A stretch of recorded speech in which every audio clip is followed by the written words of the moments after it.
Hogue. Visit HogueOrthopedicInstitute.com to get the help you need today. A new edition of Lakers Talk starts right now. Here's Alan Sliwa. What is going on, Laker fans? Thank you very much for tuning in. What are we, March 11th? We're about a month away from the NBA playoffs. Of course, Lakers got some work to do to solidify their position and everything else. We still got a long way to go, but only 4 weeks left. Appreciate you guys hanging out here. We got a jam-packed show. I got to be honest with you. I was taking some notes here. Funches and I were exchanging ideas back and forth. I'm like, I can't get this all in an hour. Talk about the first time the Lakers have been 6 games over 500 since the 2020-2021 season. How about just the past week alone? Some of the ups, some of the downs. I think Sedano, what he said right there, and I know a lot of people are high on the Lakers right now because they are winning some games. They're still all over the place in my opinion, but that doesn't mean that we can't feel optimistic about where they are. AD last night, incredible. Anthony Davis also turned 31 today. What do we think of AD and the future of Anthony Davis with the Los Angeles Lakers? He's in the heart of his prime right now, and this year has been – certainly his best year as a Los Angeles Laker and everything that he's done from that perspective. D'Lo balling out.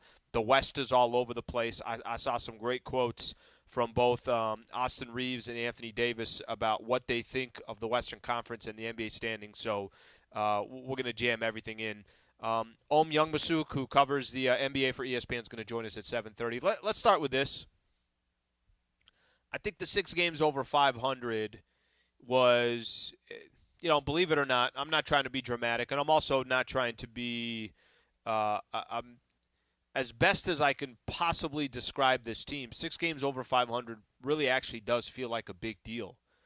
36-30, so they had a couple different times this year they had a chance to go 6 games over 500. One was after the in-season tournament. They beat the Indiana Pacers, but that doesn't count towards your regular season, so they were 14-9 before they started struggling after that. They had a couple opportunities over the last week or so to get 6 games over 500. That didn't happen. But with a win last night against the Minnesota Timberwolves, the Lakers now 6 games over 500. And I know it's not always perfect. Some games that I don't expect them to win, they end up winning. Some games I think is going to be a blowout. It's not even going to be close. They struggle. I'm still trying to kind of wrap my head around the Lakers, but I think the thing to pay most attention to is they're 11-5 since February 1st. They're in the mix with some of these teams in front of them, and I'm talking about the Phoenix Suns, the Dallas Mavericks, the Sacramento Kings. Go take a look at the Golden State Warriors. By the way, I didn't get much help today. I was kind of keeping an eye out on some of the scores around the NBA. And a few of these games just came to a final, or it just looks like it's going to be a final. So Dallas is up 123-88 on Chicago. So Chicago's already helped the Lakers enough this last week or so. Who they beat? Chicago already took care of Sacramento and the Warriors for the Lakers earlier this week, but it ain't happening against Dallas. Dallas about to wrap that one up. Warriors are also up on the Spurs. So, but the point is that the Lakers are still in the mix. They're still in the mix with all these other teams. And it's not like they're completely shut out. It's not like it's over, and that's only because they've been 11-5 since February 1st. Do you know which game was February 1st? I think it's easy to obviously forget because you got 82 games grind of a season. But where the Lakers actually started turning things around came at the most awkward time of the year. It's when they lost on the road to Houston, and then they lost on the road to the Atlanta Hawks, and then there was a lot of questions about, man, does Darvin Ham still have this locker room? And then the Lakers make an announcement that LeBron and Anthony Davis are both not going to play in Boston against arguably the best team in the NBA, certainly in the Eastern Conference. And that's where it turned around. It turned around in Boston. If you guys remember, they followed that up with a win at New York.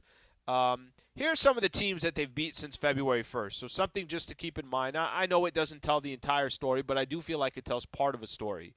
Here are some of the teams that the Lakers have W's against since February 1st. Boston, New York, New Orleans, Clippers, OKC, Milwaukee, and Minnesota. I'm very, very well aware that you can look into more of the details here, and you could say, Al, Minnesota didn't have Karl Anthony Towns and Gobert. You're not wrong there. You're 100% wrong. You're 100% not wrong. But Lakers also didn't have LeBron against Milwaukee, and they got that W. not all these wins are perfect, and they're not supposed to be. In a grind of 82 games, I don't think it's always going to be perfect, and it hasn't been for the Lakers. But they still have got to a point of the season where, like I said, there's a month left in the regular season. I think their final regular season game, I want to double check this year, it's April 14th. So we're just under or just over a month left in the regular season. I think all you could ask for when they've been hovering around 500 pretty much all season long, when there have been a lot of questions about the team, there's been a lot of, Anthony Davis playing a lot of games, so is LeBron and Austin Reeves and D'Angelo Russell, and they're still struggling. I think to just kind of sit here and to say, all right, you got about 30 days left. Let's see what the Lakers can come up with. Some teams are going to lose. Some teams are going to struggle. I think if you look at the rest of the Lakers' schedule as well, it's getting a little bit easier. And they've had some breaks along the way. They're going to face the Sacramento Kings on Wednesday. That's going to be a tough game. But now all of a sudden that game against the Golden State Warriors, I know Steph Curry's getting reevaluated tomorrow. Steph may not be playing in that game. So at least from my perspective, the things that I've paid most attention to is, can they just put themselves back in the mix? And if you'd asked me a week ago where I thought the Lakers were going to be, I'd have told you that I think they're going to be in the number 10 spot. And that's just where I felt they would eventually end up. But with some of the different circumstances that happened, a couple of W's, kind of getting rid of some of those games that you felt like were going to be headaches or issues, and then the Steph Curry news is obviously the big news, so we'll find out what happens tomorrow. They now got a chance to kind of fall out of that mix. The past week alone, Lakers beat Oklahoma City. The loss to the Sacramento Kings was one of the most frustrating and worst losses that I've watched all season. Then they come back and they, behind D'Angelo Russell, beat the Milwaukee Bucks, and he drops 44 points, and Lakers find a way to walk away with a 1-point win. And then yesterday, number 3 team in the Western Conference, Minnesota, but they didn't have Cat, they didn't have Rudy Gobert. Lakers were supposed to win that game. So AD turns 31 years old today. By the way, if you want to be a part of the show, 877-710-ESPN. I'm going to try to take some calls. We're also live right now on YouTube, so I'll try to read off some of those comments as well. You can watch the show. You could listen to the show. Whatever you prefer, we got you covered on both sides of it. Anthony Davis turns 31 today. I was looking at some of his stats when Travis and I were doing our show this morning. What's crazy about Anthony Davis, and I know we're going to look at how insane yesterday's game was, and it was. He had 27 points, 25 rebounds, 5 assists, 7 steals, and 3 blocks. That's insane. It's actually insane enough that it's never been done in NBA history. First player since steals has been tracked in 1973-1974 season with 25 points and 6+ steals in one game. So it's insane what he did, right? First player since Shaq in 2004 to have 25+ rebounds and 25+ points. So if Rudy Gobert and Karl Anthony Towns were there, it probably doesn't happen, but who cares? It's an incredible stat. AD had an incredible game, and as he turns 31 today, we were kind of throwing the question out there. It's like, hey, how do we feel about Anthony Davis? How do we feel about his positioning, his situation with the Lakers, his availability this year? Is that confidence level, has it changed to where in the past we're like, oh, man, Anthony Davis is going to be the guy, but the guy can't play more than 50, 55 games in a year. Are we sure this is the dude? He's on track here to easily pass 70 games this season, easily get past 70 games this year. Let me, if he gets it, I'll just give everybody kind of an idea here. Since he's been a Los Angeles Laker, this was back in the 2019-2020 season, he's played 62 games, which was actually a lot because if you guys remember, I think that was a 72-game season. They reduced some of the games because of COVID. Maybe it wasn't 72, but it was around that mark. But showing 62 in his first year, 36 in his second year. That was at a 72. It was a quick turnaround, so they reduced the amount of regular season games. Then 40, then 56. The guy has basically been playing about half of the games or a little bit more than half of the games. 56 last year was actually one of his better years. He was healthy for the most part. He went down with an injury, I want to say in February, and then after that, or he came back in February, and after that was basically there the rest of the season. AD's available now. Now, I'm the first one to complain about Anthony Davis at times. I don't like the way AD has played. Some of their losses they've had of late, they've lost to specific bigs that I thought outplayed Anthony Davis. Yusuf Nurkic did it for the Phoenix Suns. Who else did it? Nikola Jokic did it a week and a half ago or so. And then who else? It was Domantas Sabonis did it last Wednesday. He outplayed the Lakers, or outplayed Anthony Davis and the Lakers. But nobody's questioned if Anthony Davis is a complete baller. Nobody's questioned the fact that Anthony Davis is, obviously one of the elite big men in the NBA. But there's even him, he's got areas that he's got to improve. Or you're going to get, pundits out there that are calling out Anthony Davis saying, you're too good to allow this player to outplay you when the Lakers desperately need a win. With that being said, 31 years old, I think this year you got to feel so encouraged about the future of Anthony Davis as a Los Angeles Laker. I know in this league, Joel Embiid's a great player. He goes down with an injury. That's it. Philly's done, and Embiid has had a lot of injuries in his career. I do understand that injuries are a part of the game, but, man, there eventually is going to be life after LeBron James. And I think the question was always around Anthony Davis. Do you feel confident that AD can be the guy that he doesn't have to be the best player on the team, but let's put it this way. It's got to be him and another guy that are toe-to-toe and going back and forth of who's the best player on this team. Obviously, every team that's championship quality needs great players around them. Every star needs great players around him.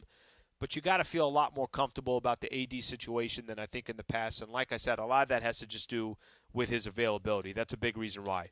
All right, Valvoline Instant Oil Change is a proud partner here of Lakers Talk. Go rush into your neighborhood Valvoline. Let the expert technicians make sure your ride is in peak performance. Visit SoCalOilChange.com for locations and game-winning coupons. They'll take care of your car. They'll service everything. Don't procrastinate. Go get the job done over there. Okay, let's do a few things here when we come back. I want to read a couple of tweets here, a couple comments on YouTube that I'm going to look at as well. And it's an interesting weekend, right? You had Anthony Davis have the monster night last night. But on Friday night, it was D'Angelo Russell. And, one of the things that's unfortunate is when one player has a monster night, but it's on a Friday, it gets buried on Saturday. So I do want to go back, or over the weekend, I do want to go back and talk about not what D'Lo did on Friday night, but what D'Lo has done really for the last couple of months. Stay right here. Appreciate you guys being a part of the show. If you want to call in, 877-710-ESPN, Lakers Talk on 710 ESPN. Okay, is your vehicle due for a service? So I talked about this last week. Literally 1 week ago, this was before I was about to do the show. Had some time in the afternoon, finished Travis and Sliwa's show. Check engine light comes on. I knew it was time for an oil change. I didn't even hesitate. I'm like, all right, I'm just going to go. There's a Valvoline Instant Oil Change here in Pasadena on Foothill. Foothill Drive, I think, is the exact street. I'm like, cool. All right, I go there every time my car needs to be serviced. I know that I can jump in there. It takes about 15 minutes to get the work done. Once I pull my car up, you got these technicians that come in. They're going to scan to pull up your car if you've been there before. If not, they'll just put your information in, and they take care of everything from there. Why go through the headache? Why procrastinate and say, oh, I don't want to go get it done? Oh, hopefully next time I turn my car on, that check engine light is off. It doesn't take magic here. It's very important that you get your car serviced. So, like I said, oil changes, tire rotations, transmission care, and more. Just pull up, drive in, and drive out in about 15 minutes. Go to the website. It's going to help you with where the locations are. Visit SoCalOilChange.com for locations and game-winning coupons off your next Valvoline Instant Oil Change. Big news, Laker fans. John Ireland here. You can now stream every Lakers game on the ESPN LA app. Don't miss a second of the action with Michael Thompson and I on the call. Plus, all your live and local Lakers talk every day in the palm of your hand. You're one tap away from everything Lakers. You could even win Lakers tickets. Download the ESPN LA app. And bam! Download the ESPN LA app at the App Store and Google Play.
Talk with Sliwa rolls on.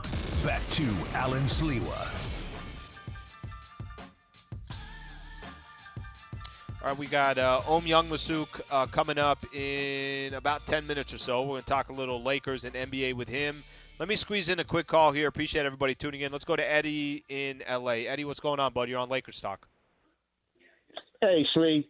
Now, if you'd have told me after six games that LeBron and AD would be healthy and both playing at all NBA level, and D'Lo was probably outplaying his contract, and Reeves has been solid, I would have told you, I would have said, man, the Lakers, they're in the top three in the Western Conference easily.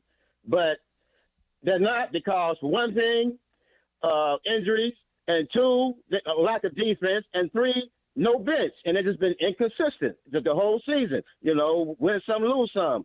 Now they're in the 9th seed, and now you have to start beating these teams in front of you, like Sacramento, or behind you, like Golden State, or watch your legal pass and watch these other teams like Dallas and Phoenix and hope some of these other teams can give you some help and, you know, get as far as you can get, you know. But I just blame that on Ham, really. You know, I mean, you can't blame the injuries on him, but as far as the defense, the other thing, I think it's on him.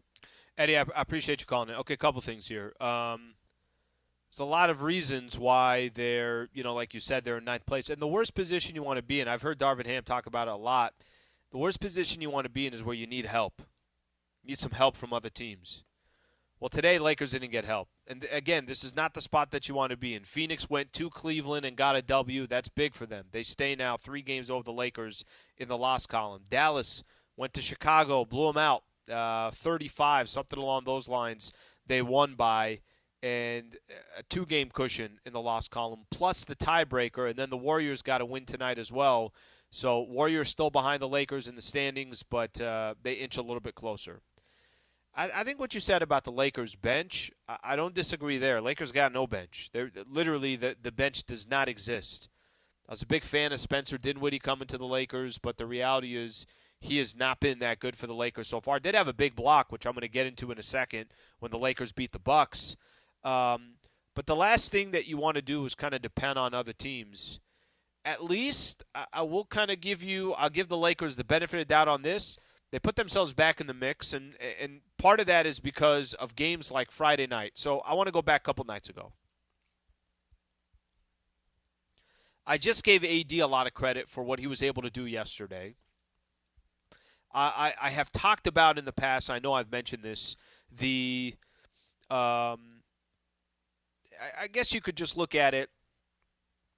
D'Angelo Russell has gone through a stretch here where, and I want to go back all the way back to December on this, because D'Angelo Russell has gone through a stretch where there was a point that I thought, just myself, this is my own personal thoughts, I'm like, damn, this is a really bad situation for D'Angelo Russell. He gets his contract with the Lakers, and we get to a point where the first thing people think about is, cool, so D'Lo got a contract. So is he going to get traded? Who's he going to get traded for? Is he going to get traded for Zach LaVine? Is he going to get traded for DeJounte Murray? There was other names that were popping up. Bruce Brown. I mean, just kind of whatever names were coming up. There were names coming up, and it would always lent back to D'Angelo Russell. And then there comes a point where the Lakers decide, and one of the points Eddie made about the Lakers not playing good enough defense, there was a point where Darvin Ham decides, I want to take this team and I want to have an identity. And I want my identity to be on the defensive side, because last year the Lakers' identity was on the defensive side. And if I'm going to do that, I'm going to take D'Angelo Russell out of the starting lineup and I'm going to bring him in off the bench. When that happened, I thought it was probably one of the lowest of lows that D'Lo can have as part of his time with the Lakers. This, obviously this second chance, I guess you want to call it, the second opportunity. There was already not enough faith in him because he wasn't able to perform in the playoffs, and now all of a sudden he's not shooting well. He's getting pulled from the starting lineup. In my head, I'm saying to myself, I don't know if D'Lo is going to be able to recover from this, and if he does get traded, he better grab that player option that he has, because I don't think anybody's going to give him a contract where he's making $17, $18 million a year. Fast forward to where we are today. Think about everything that he's done up to this point. I don't think anybody anybody had faith D'Lo was going to turn things around and certainly change them to this tone. I don't think anybody thought that D'Angelo Russell started in a game January 13th. It was against the Utah Jazz. LeBron didn't play in that game. Lakers were on the road in Utah. And D'Angelo dropped 39. And it was like, wow, that's a really impressive game. However, it doesn't mean anything. Lakers lost. You know, they weren't going to beat the Utah Jazz. It's because LeBron wasn't there. We made all our excuses. Since that game on January 13th, and we're about to, we're a couple days away. By the time Lakers play their next game, it will be exactly 2 months since D'Angelo Russell balled out in that game against the Utah Jazz. He's been great for 2 months. The game they played on Friday night against Milwaukee was the best game that I've ever seen D'Angelo Russell play. And it wasn't even close. It's the best game that I've seen him play. How could it not be? He had 44 points. It wasn't in a losing effort. He hit Rui Hachimura to bring the Lakers within 3. He found him. He got the assist. He hit the bucket on Damian Lillard and one to pull the Lakers to win 1, to within 1. He hit the bucket on Dame Lillard to give the Lakers the lead. It's the best game that I've ever seen him play. And again, the Lakers did it without LeBron. He dropped 44-9. I was telling Travis this morning, I'm like, look, this isn't a story about what he's done with. It's one of the best stories in the NBA of a player that for a second there you thought, I don't know what this guy is going to be. I don't know what his future is with this team. And now here he is, integral part of what the Lakers are doing. So AD made it happen yesterday. Obviously, D'Angelo Russell made it happen on Friday. And now the Lakers got to roll up their sleeves, and they got to start looking at some of their opponents this week. They got 2 teams, Sacramento and Golden State, that are going to be a battle. One of those games on the road coming up on Wednesday, and then Saturday's games here at Crypto. And this is the only way the Lakers can continue to move up the standings. Okay, I mentioned a little bit earlier, Lakers Talk is brought to you by Valvoline. Go rush into your neighborhood Valvoline and let the expert technicians make sure your ride is in peak performance.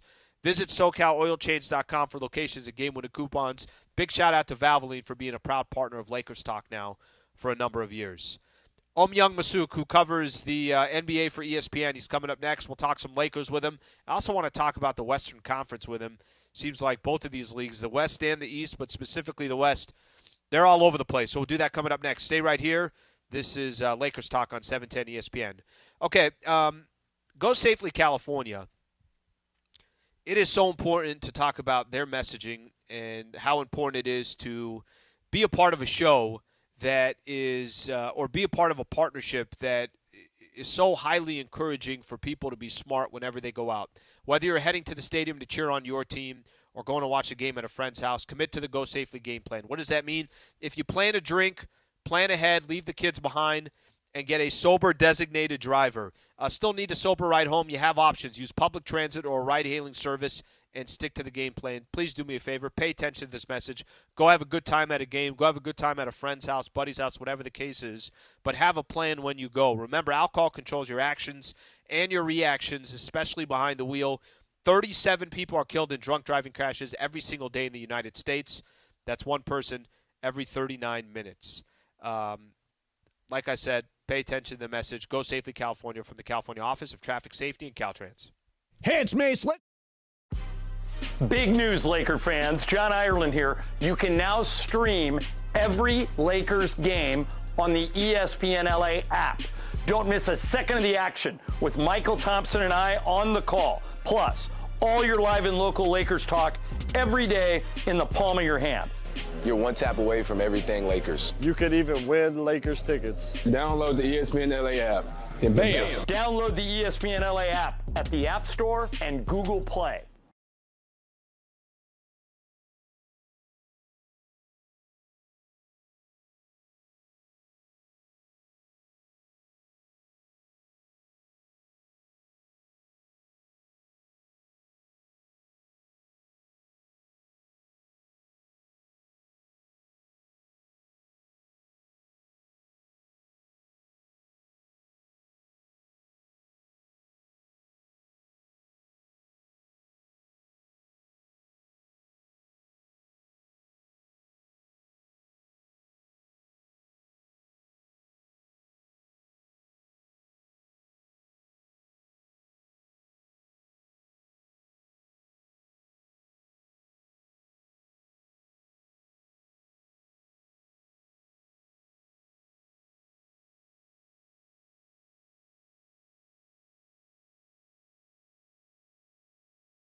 play. Now, when we're out there having fun, everybody's confidence is high. We're talking trash to the other team, and we're just playing the right way. So just about, having that consistency of doing it each and every night.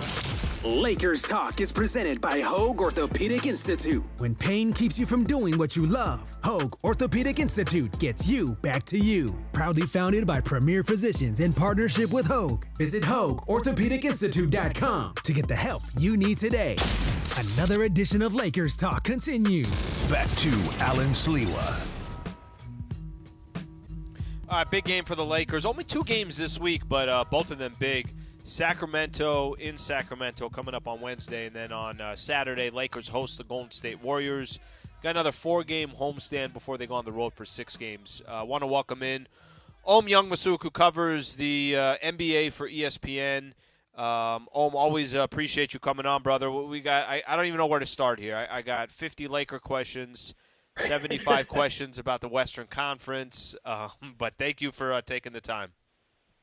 Thanks for having me, man. Always excited to talk about LA basketball as much as I can. Okay, let's do this. Let's start with the Lake Show, of course. What does this mean to you? They are 11-5 since February 1st, and some of those wins are, against teams that can clearly represent the East and the West, or just be in the mix. And not all win is created equal. The win against Minnesota yesterday, no Karl Anthony Towns, no Rudy Gobert. But the win against Milwaukee comes without LeBron, and this team, I think it's safe to say, is a little bit all over the place. But what do you make of this stretch since February 1st for the Lakers? Yeah, I think they won 12 of the last 17 games. Does that sound right? Wins, they have impressive wins at Boston. I think they beat the Clippers. Their only losses, they've lost twice to Denver, which, everybody loses to Denver. Denver's defending champs. And, to go ahead and beat Oklahoma City, to beat Milwaukee and beat Minnesota, yes, did they catch a little break with no Karl Anthony Towns? Absolutely. But these are games that, they're putting themselves in position now in a stacked and highly competitive Western Conference that, I started entertaining the possibility. Maybe I shouldn't speak this into existence, but could we potentially get the Lakers to 6, maybe? And what if the Clippers get to 3? Could we see a little Clippers-Lakers, in the playoffs? That would be amazing. But I think for the Lakers, these wins, you got to stack them up, because if you look at their schedule coming up, it's going to get brutal. They have that 6-game road swing where they head out toward, I guess it's a mixture of East Coast and other cities. But really, they finished their season, I believe it's like 8 of 11 games. 8 of their last 11 games are on the road. Yeah, you're right. You have to stack these games up now. You have to win these games. So I think that's what they're doing. The road trip games, obviously, in that previous road trip when they were at Boston, that game, you probably didn't expect them to win going in. They won it.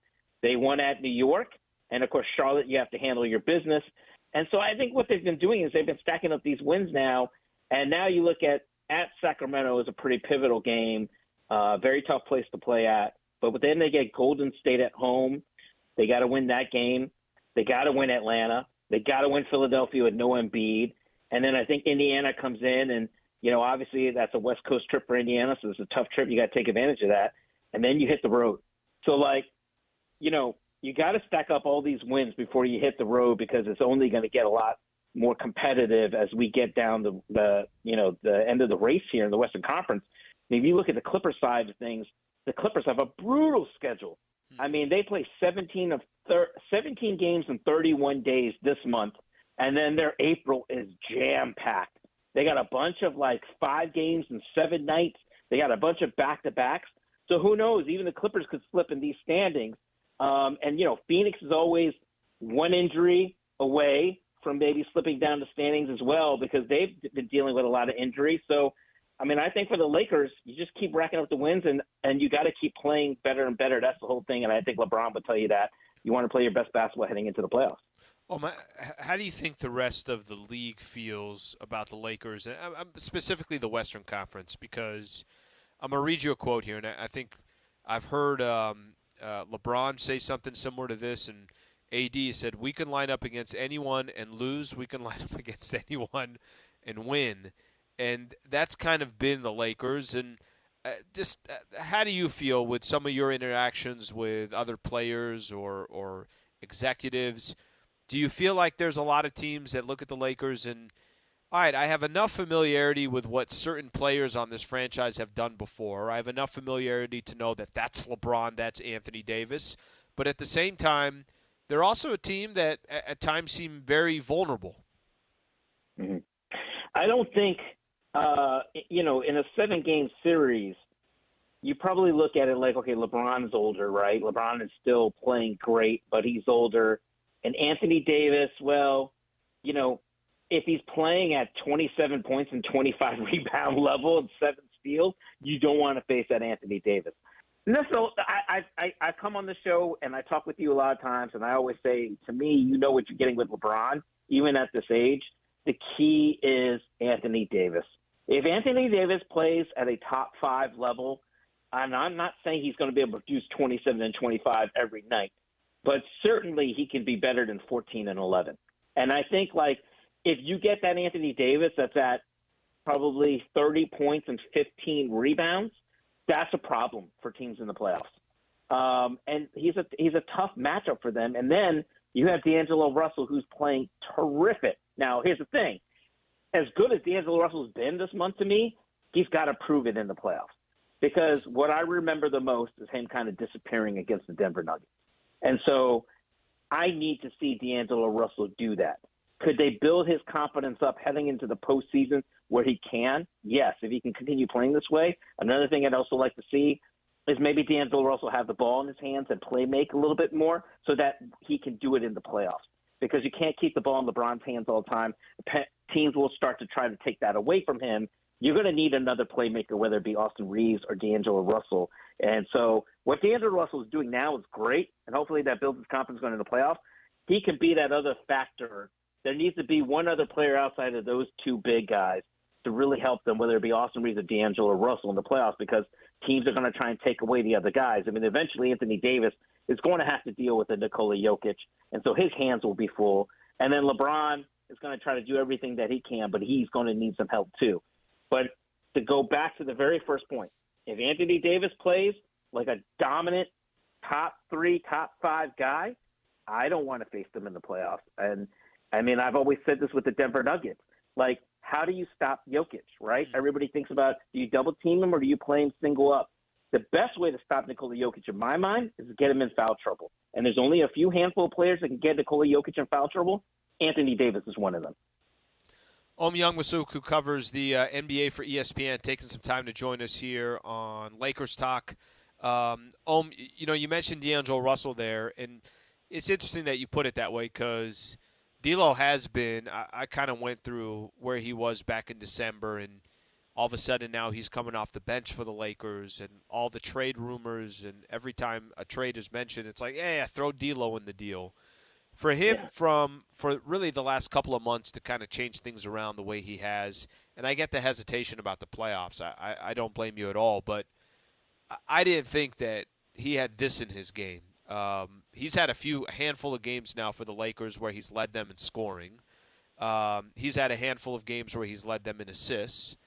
Over these last couple of months, what do you think has been – what have you noticed just – what has kind of changed for him, and what gives you confidence that continues in the playoffs, or maybe the other side of it? No, you're going to have your hesitation, and you're going to certainly think twice about giving him the benefit of the doubt once the postseason comes.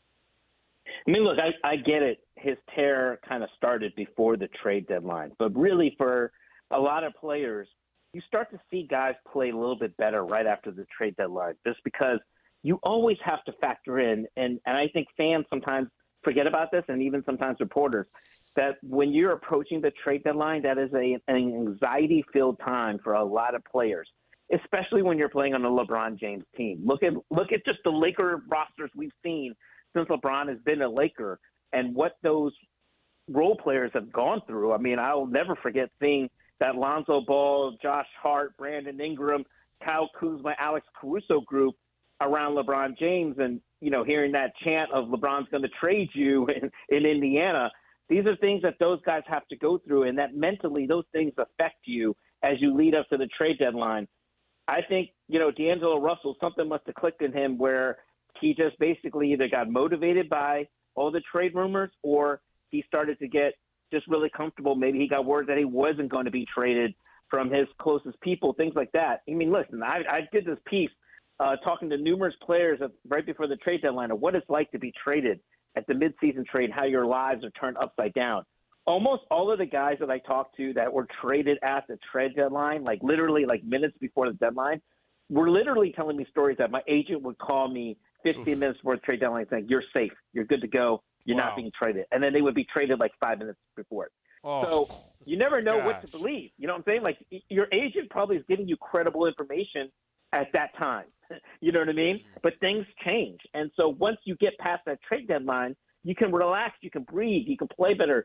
And I think when you play better, especially when you're playing on a team with LeBron James, you probably feel an immense amount of pressure to really have to produce the way he wants you to and needs you to.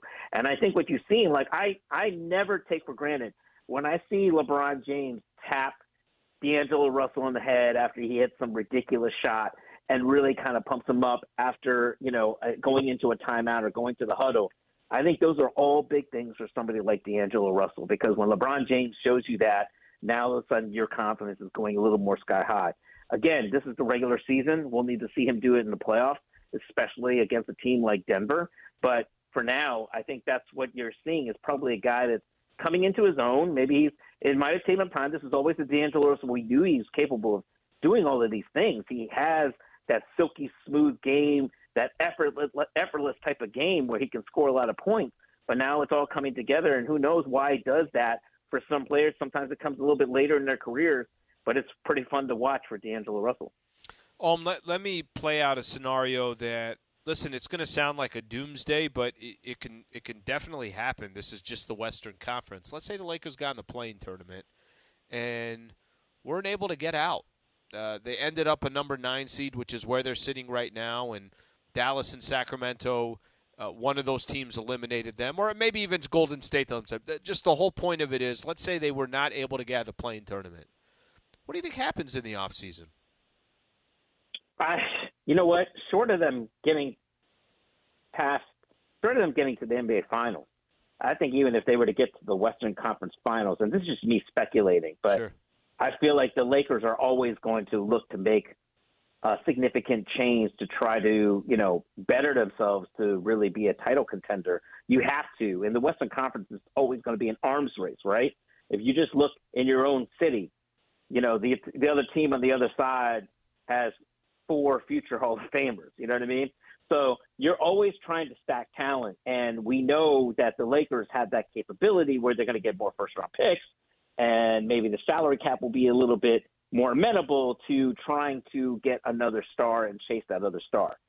So if they lose, like in the play-in, obviously that's just going to basically put more pressure on them to go get this other star and get more help for LeBron, because when you have a player like LeBron and you have a window that is closing, probably many you thought would have closed earlier than this, but it's still open. You have to do everything you can to stack the team around him and Anthony Davis for as long as you can to keep this window going. So I think even if they make it and lose second round, or even if they make it to the Western Conference Finals, because ultimately they still want to win a championship. So if you make it to the Western Conference Finals and lose, and let's say you get swept again, you still are going to want to make a significant change. So I don't think it matters to me if they get bounced in the play-in. I mean, obviously it would still be a disappointment, right? It'll be a disappointment if they lose in the play-in, but it'd still be a disappointment if they lose if they lose in the Western Conference Finals, because even though many would be like, oh, that was a successful season, it was last year, right, for them to make it to the Western Conference Finals, but ultimately LeBron James is only around to do one thing, to win another championship. Just looking at the rest of the Western Conference, just a couple quick questions there. I want to let you go. We all kind of just assume that the Denver Nuggets are the best team in the West. We have reason to assume that could very well be the best team in the NBA. Somebody might say Boston Nuggets. Okay, we'll leave that alone. After Denver, you look at the Western Conference. How would you kind of figure to be who would be, you think, kind of stand as the second or third best team in the West? And I think you could make a case for so many different teams, but I'm just curious to see your view of it. Well, a lot of people were going to say it was the Clippers probably about, I would say, a month ago because the Clippers were on fire at that point. But I think since then we've seen that they've shown a little bit of an Achilles heel against teams that are younger, more athletic, long, can protect the paint type of defensive teams. I think for like the Clippers and for many of the teams in the Western Conference, it's going to come down to matchups in this playoffs. Like the Clippers don't match up particularly well with certain teams. Like if they were to face New Orleans in the first round, like in a 4 or 5 matchup, New Orleans gives them trouble. Like that's a team that would be a difficult series for the Clippers.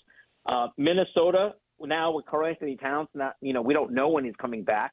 That is a very big uncertainty for them. I mean, Anthony Edwards is a handful. Rudy Gobert does what he does great, and then they have a bunch of defenders, and they're going to be a tough out, but they're not as tough now without Karl Anthony Towns. Oklahoma City, to me, is a very good team. I mean, Shai Gilgeous-Alexander, MVP candidate, but the one thing that you would say about that team, which I think other teams might welcome if they face them, certainly a team like the Lakers or the Clippers would say, we have more experience in that Sure. team.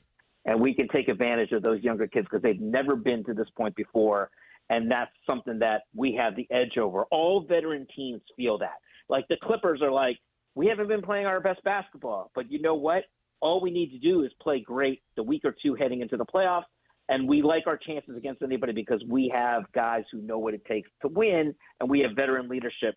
So that's what I think they'll all feel that edge over Oklahoma City. But Oklahoma City is very good. To answer your question after Denver, I would probably say, as of right now, probably the second best team is Oklahoma City, but there's a big question mark surrounding them with that. That's what's going to make the playoffs so fascinating and interesting, and we're about a month away from getting through this regular season. So, Ohm, thank you very much for the time, buddy. I appreciate your insight. All right, thanks for having me.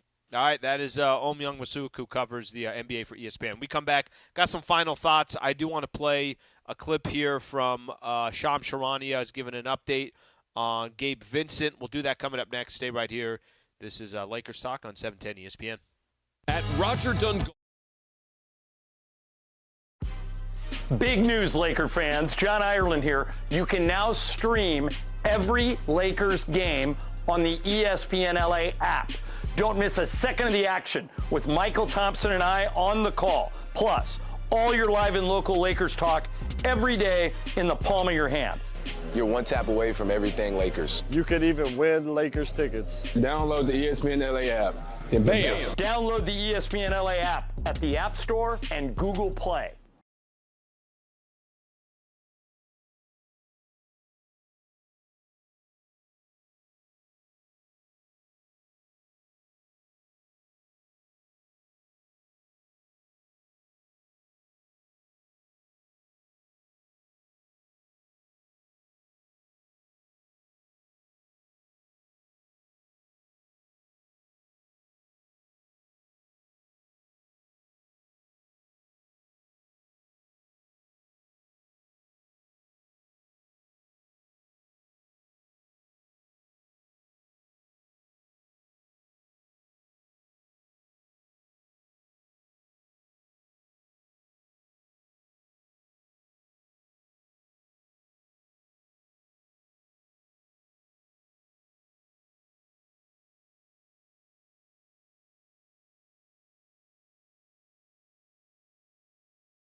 Talk with Sliwa rolls on. Here's Alan Sliwa.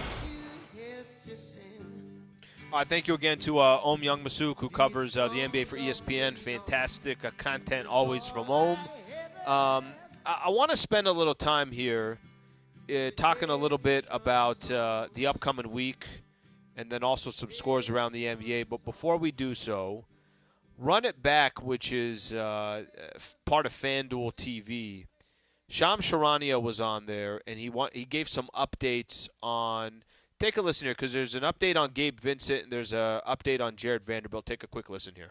Gabe Vincent finally to the point where he's progressing to conditioning and ramping up on the floor. His window, I'm told, to potentially return begins next week. And this is a guy that's only played 5 games in the month of December. Last played December 20th. And they're hopeful that there's no setback. That's always been the thing here with Gabe Vincent's rehab. It was before his knee surgery, and then after he underwent that arthroscopic knee surgery, it's been just a process of a ramp-up, getting him on the court, pain-free, making sure he's able to cut, move, play with contact. But now he's finally at the point where it's really just about ramping up, getting into basketball conditioning before he returns. So barring a setback, look for his window to potentially return to start next week. Jared Vanderbilt, that's another player. He was on the bench, no boot anymore. He's got that midfoot sprain. He hasn't played since February 1. I'm told over the next week or two, they're hopeful that he also progresses potentially to getting back on the floor. So that's 2 major rotational players. Vanderbilt, we know how impactful he is defensively, really on both ends of the floor. He's really a glue piece for this team. We'll see if he gets back in the starting lineup or how Darvin Ham handles that. But both of these players should provide some level of a boost to the Lakers. All right, so one of the things that I don't think it's great to depend on is guys, as example, Gabe Vincent, who's only played 5 games this year, and also Jared Vanderbilt in and out of the lineup. But I think Jared Vanderbilt they have to have, and it would be interesting timing here as we have about a month left before the regular season's done. Just to get those guys, if they're back within the next couple of weeks, to give them a couple weeks of conditioning and just to have them as an option. I mentioned this before, I'll mention again. Lakers don't have a bench, so the fact that you could potentially get some depth, it's not the perfect timing, but just to have potential, hey, maybe we could use this guy, or maybe if the Lakers are able to get into the playoffs and as they progress, those guys get further and further along and are more and more comfortable. I'd rather have them than not have them, but I also don't think it's obviously fair to depend on those 2 players just because of the injuries that they've had all year. Okay, what do the Lakers got the rest of the week? So this one's only 2 games, so I mentioned you got a chance tomorrow or on Wednesday taking on the Kings. Can they make that game a little personal? Why do I feel like every time the Sacramento Kings play the Lakers, it's personal to them? And I feel like the Lakers need one of those personal matchups against the Kings. It's in Sacramento. The place is going to be rocking. Their fans going to be excited. They're very average over their last 10 games or so are the Kings, but they seem to always get up for the Lakers. Can AD try to return the favor on Domantas Sabonis? Can we get a little bit of that? If not, that means the Kings sweep the Lakers. They'd go 4-0 against the Lakers this season. That would obviously clearly be frustrating. Couple games to just keep in mind for tomorrow. Tonight didn't go the Lakers' way. Kings play the Bucks tomorrow. So Kings are going to be on a second of a back-to-back by the time they play the Lakers on Wednesday. So something else to keep in mind there. All right, that's all we got. Appreciate you guys being a part of the show. A quick shout-out here. Thank you to Michael Funches, Mario Ruiz, DeAndre Hawkins, and Graham Metzger. Appreciate everybody hanging out with us. LA, as always, have a great rest of your night.